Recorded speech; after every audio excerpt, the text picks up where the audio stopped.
वरिष्ठ राजनीतिक विश्लेषक प्रोफेसर शंभुनाथ सिंह, वरिष्ठ पत्रकार अकुश श्रीवास्तव जी, कांग्रेस प्रवक्ता बरखा सिंह हमारे साथ लगातार बने हुए हैं और अब हमारे साथ बीजेपी के वरिष्ठ नेता सुधांशु मित्तल जी भी जुड़ रहे हैं। सुधांशु जी, आपका भी बहुत बहुत स्वागत है हमारी इस खास पेशकश में। पहला सवाल तो यही कि 8 चरण के मतदान बहुत बढ़िया से चुनाव आयोग ने निपटाए, बीच बीच में आपने पीठ भी थपथपाई, एक बनारस का मसला और एक रैली का मसला, चुनाव आयोग की निष्पक्षता पर ही सवाल खड़े हो गए। ये सिर्फ एक रैली का नहीं है, ये इस विषय में पूरा जो आचरण है और उस प्रशासनिक अराजकता के खिलाफ कार्रवाई करने की जगह जो चुनाव आयोग का उसको समर्थन देने का आचरण है, इससे हिंदुस्तान बड़ा शुद्ध हुआ है। मैं क्यों कहता हूं, अगर आज आपने बयान देखा होगा चुनाव आयोग का, तो वो कहते हैं देखिए हमने परमिशन दे दी, इजाजत दे दी। वो इस बात के लिए चुप रहते हैं कि क्यों इजाजत नहीं दी थी पहले। भाजपा ने अपना रोष प्रदर्शन करने के लिए धरने की जब घोषणा करी, उससे पहले सारे कार्यों के लिए उसको इजाजत मना कर दी गई थी। पर मित्तल साहब, यहां तो ऐसा लग रहा है कि रैली से ज्यादा ये जो रैला हो गया है अभी और जिस तरह का माहौल दिख रहा है, ये बिल्कुल अपेक्षित सा भी दिखता है और प्लान्ड सा भी दिखता है। प्रवीण जी, इसको छोटा ना करिए विषय को। ये विषय किसी भारतीय जनता पार्टी का नहीं है, किसी कांग्रेस का नहीं है, किसी सापा का नहीं है, किसी बासपा का नहीं है। ये हिंदुस्तान की प्रजातांत्रिक व्यवस्था का विषय है, ये संवैधानिक हक जो है उसका विषय है। क्या इस देश में कोई प्रत्याशी अपने ही चुनाव क्षेत्र में स्वतंत्र रूप से चुनाव प्रचार कर पाएगा या नहीं कर पाएगा, ये विषय है। वो एक बड़ा अच्छा एक शेर है कि ये जब्र भी देखा है इतिहास की नजरों ने, लम्हों ने खता की थी, सदियों ने सजा पाई। ठीक, ये वो चीजें हैं जो एक बार अगर जिसकी इजाजत मिल गई तो उसके दूरगामी परिणाम कहां जाके रुकेंगे उसकी कल्पना भी नहीं कर सकते। सुधांशु जी, मेरी जो जानकारी, मुझे एग्जैक्ट आंकड़ा नहीं पता, पर 300-400 रैलियां नरेंद्र मोदी जी ने की हैं पूरे देश भर में। देखिए, मैं फिर आपसे एक चीज प्रवीण जी कह दूं आपको कि एक अंग्रेजी की बड़ी अच्छी कहावत थी, I will disagree with what you are saying but I will defend till death your right to say so. प्रश्न ये मनभेद अपनी जगह होते हैं, लेकिन इस देश के अंदर चुनाव प्रचार करने पे किसी पे पाबंदी लगेगी, ये मेरा जैसा व्यक्ति तो कभी स्वीकार कर सकता है, चाहे वो कांग्रेस के पर लगे चाहे किसी पे। मैं जब आशुतोष जी की श्रीमती जी को वहां से रात के 12 बजे निकालने का हुक्म दिया जा रहा था, मैं तब भी इस बारे में बहुत खिन्न था कि ये तुगलकी फरमान कैसे चलेंगे, ये चमड़े के सिर के चलाने क्या इस देश के अंदर। जो संविधान में एक व्यक्ति के पास उसके हक हैं, क्या कोई भी कानून उसके संवैधानिक हकों को मार सकता है?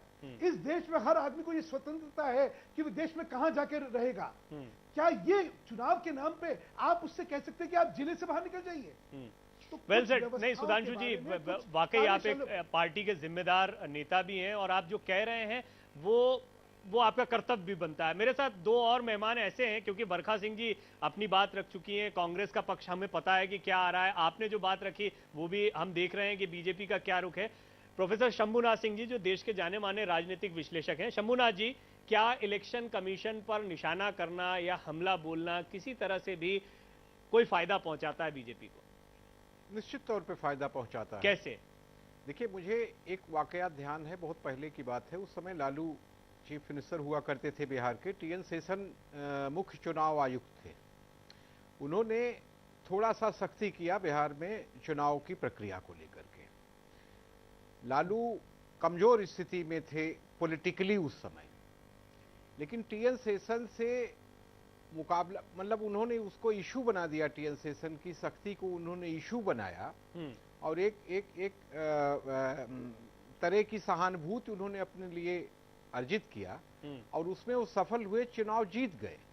अदरवाइज उनका जो पॉलिटिकल ग्राफ था उस समय का, वो उतना वाइब्रेंट नहीं था जितनी उनको सफलता मिली।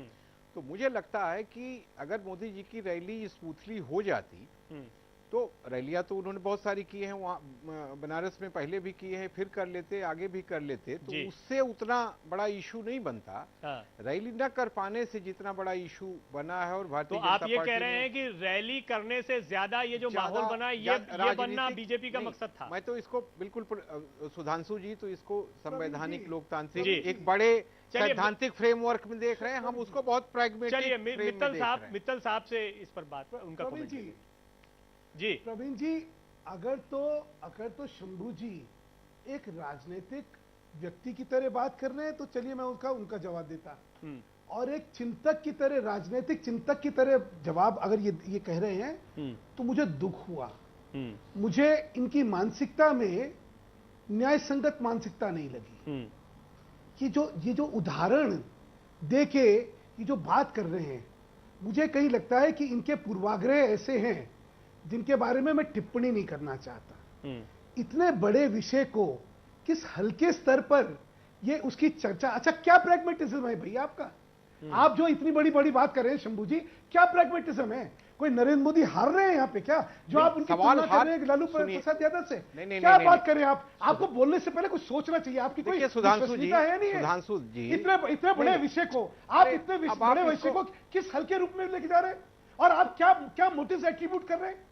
कमाल है। कुछ तो मुझे लगता है किसी चर्चा के अंदर कुछ गंभीरता होनी चाहिए। उनकी बात भी सुन लेते हैं। सुधांशु जी, मैंने पहले ही कहा कि आप इसको थ्योरेटिकल फ्रेमवर्क में देख रहे हैं, एक आइडियल उसके तौर पे देख रहे हैं। अगर थ्योरी की बात करना हो, सिद्धांत की बात करना हो, तो वो बहुत अच्छे से बात की जाती है, बहुत की जा सकती है, लेकिन चुनाव भाजपा ने परमिशन रिफ्यूज करी है क्या? नहीं, आप, मैं कह रहा हूं आप दूसरे पेडेस्टल पे बात कर रहे हैं। मैं आपको, हम चर्चा क्या कर रहे हैं? हम चर्चा कर रहे हैं कि जो काम हुआ है उसके उसके उद्देश्य क्या थे। बात ये हो रही है कि जो इलेक्शन कमीशन ने करा। अच्छा सुधांशु जी, अभी ये हमारे लोकतंत्र की एक खूबसूरती की भी बात करते हैं, एक लोकतंत्र की खूबसूरती, और आप मुझसे एग्री भी करेंगे शंभुनाथ जी, आप मुझसे एग्री भी करेंगे सुधांशु जी, ये हमारे लोकतंत्र की खूबसूरती है कि आप लोग सुबह से धरना प्रदर्शन कर रहे हैं, वहां पर लगातार कार्यकर्ता, सिर्फ अब बनारस से नहीं, अभी मैं तस्वीरें भी इस वक्त दर्शकों को दिखा रहा हूं, जबरदस्त भीड़, जबरदस्त रैली देखने को मिल रही है। तो ये भी तो अधिकार दिया है, ये भी तो हम देख रहे हैं, ये कोई अराजकता तो नहीं कर रहे हैं। आपके कार्यकर्ता वहां पर शांतिपूर्ण धरना प्रदर्शन कर रहे हैं। संविधान ने जो अधिकार दिया है, माफ करिएगा, ये किसी के रहमो करम पे नहीं हुआ है, ये इस संविधान ने हर नागरिक को अधिकार दिया है। प्रवीण जी, इस चर्चा को गंभीरता पे लेके जाइए। अगर इस चर्चा को सार्थक रूप में नहीं करना है तो पता नहीं चर्चा का फायदा क्या होने वाला है। कोई गंभीर बात करें हम लोग। ये संविधान का हक है मेरा। तो अभी क्या किया जाएगा? अब आपको संविधान के, नहीं ठीक है, चलिए आइए इस पर। संविधान के हक को भी ये कह रहे हैं कि मैं बिल्कुल ठीक कह रहे हैं सुधांशु जी, एक गंभीर चर्चा होनी चाहिए। हालांकि हम लोगों के अपनी चर्चा और ये जो फोरम बैठा है, आपको मिलाकर, हम सबको मिलाकर, हमारे रिस्ट्रिक्शंस हैं कि हम इस पर चर्चा कर सकते हैं और दर्शक अपनी राय बना सकते हैं। लेकिन चलिए, आपने एक बड़ी अच्छी बात कही कि चर्चा का कोई वो सार नहीं। ये जो अभी भीड़ लगी है, इससे हम क्या दिखा रहे हैं और अब क्या होना चाहिए, क्या कर दें अब इलेक्शन कमीशन काम? इलेक्शन कमीशन ने अपना काम करा। इलेक्शन कमीशन की बात से हम बिल्कुल सहमत नहीं है। हमें लगता है इलेक्शन कमीशन ने अन्याय करा। उनसे निष्पक्षता की उम्मीद थी, उनसे उम्मीद यह थी कि डीएम के आचरण को देखते, जैसे मैंने आपसे कहा कि ये आज इलेक्शन कमीशन कह रहे हैं देखिए हमने परमिशन दे दी। प्रश्न ये नहीं आपने परमिशन दी, प्रश्न ये आपने परमिशन डिनाई करी थी या नहीं करी थी? नहीं करी। अब क्या करना चाहिए? अब बीजेपी क्या करेगी? वो गलत किया ना, आपने कह दिया, चलिए मान लिया, अब क्या किया जाए? बीजेपी उनसे मांग कर रही है कि इस इलेक्शन अधिकारी को हटाइए यहां से, इसके नीचे निष्पक्ष चुनाव नहीं हो सकते, और उसके खिलाफ हम अपना प्रदर्शन हमने करा है। कल से फिर चुनाव में लगेंगे हम लोग, और क्या करेंगे? इस समय चुनाव के समय अपना चुनाव थोड़ी खराब करेंगे। और तो ये धरना अभी चलता रहेगा या ये धरना अनिश्चित काल के लिए नहीं है? आज या अनिश्चित काल के लिए धरना नहीं है जी। चलिए, मतलब आज भर के लिए। अकु जी, आप पूरी बातचीत को सुन रहे हैं, बरखा जी आप भी इस पूरी बातचीत को सुन रही हैं, आप देख रही हैं कि बीजेपी कितनी खफा है, कितनी नाराज है। कांग्रेस, वाकई में कांग्रेस क्यों विरोध कर रही है इस चीज का? बड़ी नाराजगी है, आपने रैली नहीं करने दे रहे हैं, बड़े परेशान हो गए हैं बीजेपी के तमाम नेता। उन्हें लग रहा है कि उनकी जो लोकतांत्रिक हक हैं, जो उनके अधिकार हैं, उनका हनन हुआ है। आपको क्या आपत्ति है? नहीं, इसमें देखिए, सुधांशु जी मेरे बड़े भाई की तरह हैं और मैं बहुत आदर से कहना चाहती हूँ कि इसमें कांग्रेस पार्टी तो कहीं है ही नहीं। ये चुनाव आयोग है जो अपना काम कर रहा है, और वो क्या कर रहा है नहीं कर रहा है अपने, जैसे कि उन्होंने कहा कि हर व्यक्ति अपने आप में स्वतंत्र है विरोध करने का, तो वो विरोध करे। और जहां तक सवाल इस बात का, जैसे मैंने पहले कहा था कि एक लहर चल रही है, मोदी जी की लहर है, मोदी जी की आप लोग कह रहे हैं लहर चल रही है, आंधी आ रही है, तो इसमें 2-3 दिन की बात है, कोई घबराने की बात नहीं है। और 16 तारीख को रिजल्ट आएंगे। बीजेपी घबरा रही है, आप ये कह रही हैं? नहीं, मैं एक बात कह रही हूँ भैया, आप तो बात को इसमें कोई ऐसी बात नहीं है कि अगर चुनाव जिम्मेदार पद पे हैं, आप कुछ भी कहेंगी तो वो बात का अर्थ तो समझना होगा ना बरखा जी। मैं तो आप अर्थ समझिए, अर्थ को समझना तो आपका काम है ना। ठीक है। अक्कू जी ये बताइए, अभी आपने शंभुनाथ जी का, अच्छा सुधांशु जी आप पहले अपनी बात कहिए, क्या कहना चाह रहे हैं? बरखा जी, इसीलिए इस चर्चा में मैंने किसी भी राजनीतिक संगठन के ऊपर उंगली नहीं उठाई है। मेरा इसमें राजनीतिक उद्देश्य ही नहीं है। जैसे चाहे किसने करा नहीं, मेरा मतलब है, मुझे तो ये प्रशासनिक अराजकता, इस देश की चुनाव व्यवस्था पे एक बदनुमा दाग है, मेरा उसका कंसर्न है। जैसे मैंने कहा कि ये कहां जाके रुकेगा, मैं किसी राजनीतिक से, और मैंने कहा कि ये सिर्फ भाजपा का विषय नहीं है। अगर भाजपा का विषय होता तब भी मैं सोचता, ये कल आज हमारा है, कल कांग्रेस का हो सकता है, परसों सपा का हो सकता है, नरसों भाजपा का हो सकता है, किसी भी राजनीतिक संगठन का होता है, और किसी भी राजनीतिक संगठन के साथ ये आचरण नहीं होना चाहिए। तो बरखा जी आपको लगता है चुनाव आयोग ने गलत आचरण किया है, निष्पक्ष नहीं है चुनाव आयोग? देखिए, मेरे ख्याल से तो जो हो रहा है, अब सुधांशु भाई अपने हिसाब से सोच रहे हैं, हम अपने हिसाब से सोच रहे हैं कि वो एक निष्पक्ष एजेंसी है, वो अपना काम कर रही है, और सभी लोग स्वतंत्र हैं अपनी बात कहने के लिए। नहीं, आप दोनों ही चीजें कह रही हैं, मतलब आप चुनाव आयोग तो निष्पक्ष है ना? बिल्कुल निष्पक्ष है। चलिए अक्कू जी, अब थोड़ा सा मुझे आपका सहयोग चाहिए यहाँ पर, क्योंकि आपने अलग अलग पहलू सुन लिए और सबके स्टैंड अपने अपने तय हो चुके हैं। लेकिन ये बताइए, बनारस में चुनाव भी है, इस बात से इनकार नहीं किया जा सकता, मोदी की लोकप्रियता से कोई इनकार नहीं कर सकता है। इसके बावजूद ये जो धरना प्रदर्शन है, इसके चुनावी मायने क्या है वो समझना चाहेंगे। उसकी सैद्धांतिक बातें और बहुत सारे गंभीर पहलू तो सुधांशु जी ने हमें बताए हैं। देखिए, पहले तो मैं सुधांशु जी से एक बात कह दूं कि जब आप अनुपस्थित थे तो हमारी बरखा जी भाजपा के प्रवक्ता की कमी नहीं महसूस होने दे रही थी। ये मैं आपको बता दूं और आपको संतोष होगा थोड़ा सा। दूसरी चीज ये है, क्योंकि चुनाव आयोग एक संवैधानिक संस्था है। देखिए एक मिनट अब मैं तो ये एक मतलब एक आरोप जैसा ही हो गया, जरा बरखा जी उस पर सफाई दे दे, कोई बुराई नहीं है। हाँ बरखा जी बोलिए। नहीं, मैं ऐसा है, मैं निष्पक्ष बात कर रही हूँ, निष्पक्ष बात करी है मैंने, आप उसको किसी भी उससे जोड़ के ना देके।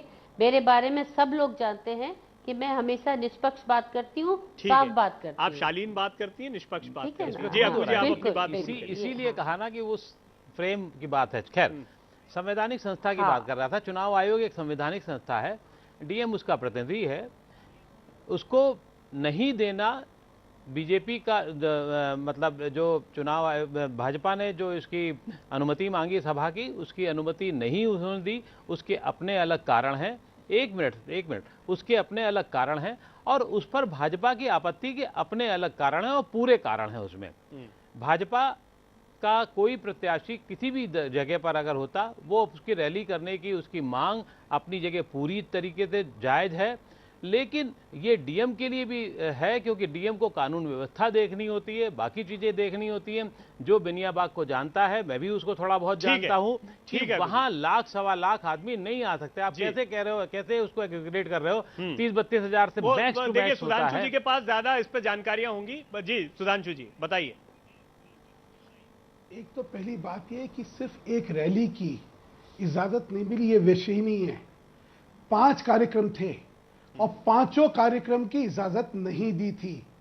150 आदमी एक बैंक्वेट हॉल में मिलके बुद्धिजीवी नरेंद्र मोदी जी से बात करने वाले थे, उसकी इजाजत नहीं दी थी। आरती में जाने की इजाजत नहीं दी थी। मैं यही कह रहा हूं, आप कृपा करके इसके पूरे आयाम को देख के फिर आचरण को तय करिए। और अगर आपको लगे कि यह आचरण गलत था, तो इसके दूरगामी परिणामों को सोचिए। ये आज एक आदमी ठीक है, लेकिन ये जो दूरगामी परिणाम है चुनाव के समय, मतदान से कुछ दिन पहले, और जबकि मतदाताओं को रिझाना है या मतदाताओं को अपने पक्ष में लाना, उस वक्त ये सब कुछ देखने को मिल रहा है। तो थोड़ा पॉलिटिकल बात हो जाए, जो कमी अक्कू जी महसूस कर रहे थे उसको मैं थोड़ा पूरा करता हूं यहां पर, क्योंकि बरखा जी ने भले ही बहुत शालीनता से अपनी बात रखी हो, लेकिन कांग्रेस के कुछ नेता हैं जो बहुत ही स्ट्रांगली अपोज कर रहे हैं नरेंद्र मोदी जी और बीजेपी के, जो उन्होंने चुनाव आयोग को कहा है कि वो निष्पक्ष नहीं है। इस बात को पहले ये बयान सुनते हैं, फिर सुधांशु जी आपका कमेंट इस पर लेता हूं। धरने और नौटंकी करने से कोई फायदा नहीं, इनको चुनाव में अपनी हार दिखाई पड़ रही है, इसलिए देश के सामने इस तरह की बात को वो अपने रख रहे हैं। जहां ये लोग सभा की मांग रहे थे परमिशन, वहां आईबी रिपोर्ट कुछ आया है, तो वो प्रशासन अपना देखभाल करके देती है, उसमें तो प्रशासन जाने, लेकिन ये बिना परमिशन का धरना देना अनुचित है। मुझे लगता है ये बिल्कुल एक पॉलिटिकल स्टंट है, और मैं भी इलेक्शन लड़ चुकी हूँ। इसी कई चीज़ों का परमिशन नहीं देता, और उसके लिए उनकी अपनी एक रीजनिंग होती है। अच्छा, आपने सुना सुधांशु जी, बिना परमिशन के धरना तो चल ही रहा है। नहीं, अब देखिए, मैं अपनी बात पहले पूरी कर लूं, अगर आपकी इजाजत तो पूरी बात कर लूं मैं पहले जी। मैं ये कह रहा था कि डिस्ट्रिक्ट एडमिनिस्ट्रेशन ने जो 4-5 आपने आयोजन करने थे उसकी अनुमति मांगी थी। ये सब लोग जानते हैं कि इसमें एक पॉलिटिकली मोटिवेटेड थोड़ी सी चीजें नजर आ रही थी। डिस्ट्रिक्ट एडमिनिस्ट्रेशन एकदम से आप 5-5 चीजों को अनसुना कर देगा, लेकिन वो अजीबोगरीब था। क्या नरेंद्र मोदी ऐसे आदमी थे, 150 आदमी मिलने के लिए वो अनुमति दे रहे हैं, उसकी क्या फायदा होगा? या गंगा आरती के लिए अनुमति नहीं दी? साफ लगता था कि कुछ डिस्ट्रिक्ट एडमिनिस्ट्रेशन किसी के सहारे काम कर रहा है, लेकिन बाद में उसने तत्काल दे दी। लेकिन इसमें भाजपा भी, देखिए, भाजपा एक दिन में नहीं तय कर रही कि कल आएंगे और रैली कर लेंगे। ऐसा नहीं कि नरेंद्र मोदी जी फालतू में हैं और उनको एकदम से आएगा ध्यान में कि साहब मैं अपने क्षेत्र में कल चला जाऊंगा। ये भी एक तकनीकी पक्ष है जिसको देखना होगा हमें कि उस समय की स्थितियों में क्या। मैं पर्टिकुलरली बेनियाबाग की बात कर रहा हूं, बाकी और कार्यक्रम की बात नहीं कर रहा हूं। ये मान रहा हूं कि क्योंकि समय कम है, जरा सुधांशु जी की बात चलते चलते सुन लेते हैं। सुधांशु जी, एक बात समझिए, रैली 4 घंटे में तो होती नहीं। हमने अपनी रैली अनाउंस कर रखी थी, उसकी तैयारियां कर रहे थे और बार बार इनसे इजाजत मांग रहे थे। ये इजाजत इन्होंने नहीं दी और आखिर में मना कर दिया। जब मना कर दिया तो हमने रैली कॉल ऑफ कर ली। ऐसे ही बाकी कार्यक्रम भी कॉल ऑफ कर लिए। उसके बाद हमारे पास क्या था, अब उनका सारा दिन हमने ऑलरेडी ले रखा था नरेंद्र मोदी जी का वाराणसी के लिए। तो क्या करते, क्या नहीं करते। मैं एक और, ये तो एक बात हुई, मैं एक और जो बड़ी बात थी कि संवैधानिक संस्था है। भाई साहब, क्या बाकी संस्थाएं गैर संवैधानिक होती हैं? क्या एक राजनीतिक पार्टी गैर संवैधानिक है? एक मेंबर पार्लियामेंट जब चुना जाता है तो गैर संवैधानिक होता है? इस देश की संसद जो है गैर संवैधानिक है।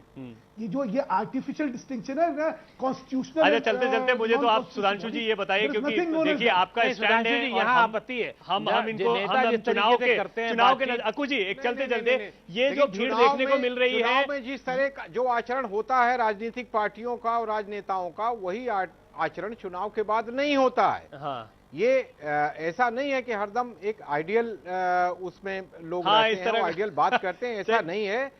राजनीति बहुत ही प्रैक्टिकल चीज है। सुधांशु जी उसको बेहतर समझते जानते हैं, और मैं इसीलिए तो कह रहा हूं कि इस पर हम अभी इस पर डिस्कस करेंगे तो हमें पता है कि जवाब भी क्या आने हैं। इसीलिए शंभुनाथ जी मैं कह रहा हूं, एक चलते चलते एक आखिरी कमेंट सुधांशु जी से मैं जानना चाहूंगा। ये जो भीड़ है, पर इसी का जवाब दीजिएगा, मुझे पता है कि आप इसको भी लंबा ले जा सकते हैं, कि क्या ये भीड़ मोदी का समर्थन है या इलेक्शन कमीशन के खिलाफ गुस्सा? ये मोदी के समर्थन में इलेक्शन कमीशन के खिलाफ गुस्से का इजहार है। ठीक है, बहुत बहुत शुक्रिया सुधांशु जी आपका, बरखा जी आपका बहुत शुक्रिया, अक्कू श्रीवास्तव जी आप लगातार बने रहे, बहुत शुक्रिया, शंभुनाथ जी आपका बहुत बहुत शुक्रिया इस चर्चा में हमारे साथ जुड़ने के लिए। खबरें जारी हैं एक ब्रेक के बाद।